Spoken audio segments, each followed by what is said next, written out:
C'est une agression ultra-violente qui a eu lieu ce matin en pleine heure de pointe dans une rame de RER en Seine-et-Marne. 4 jeunes garçons ont été blessés à l'arme blanche, dont 2 grièvement. Les faits seraient liés à une rixe entre bandes rivales. Manon Bougot et Jacques Duboz.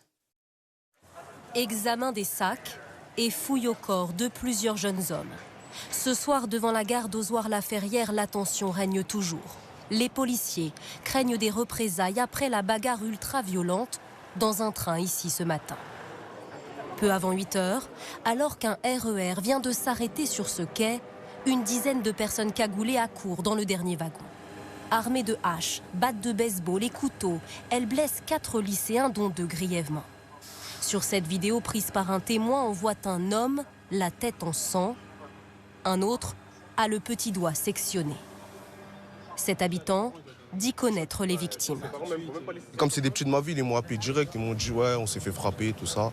Et on m'a montré des vidéos et tout. Je pense même fortement qu'il y aura des représailles parce que c'est comme ça, les petits ils se sont fait frapper, ils voudront se venger.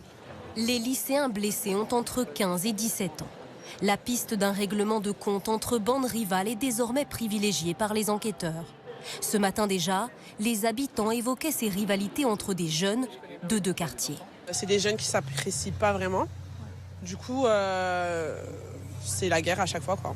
Pour un rien, pour un regard de travers, pour une petite bagarre. Ce déferlement de violence au beau milieu des passagers bouleverse les habitants. Ça veut dire qu'on n'est pas en sécurité, en fait, que ça soit en journée, le soir, la nuit. On peut se faire attaquer n'importe quand. Certains agresseurs présumés ont été identifiés et l'un d'eux a été interpellé ce matin à son domicile. Il a 16 ans et une hache a été retrouvée chez lui par les policiers.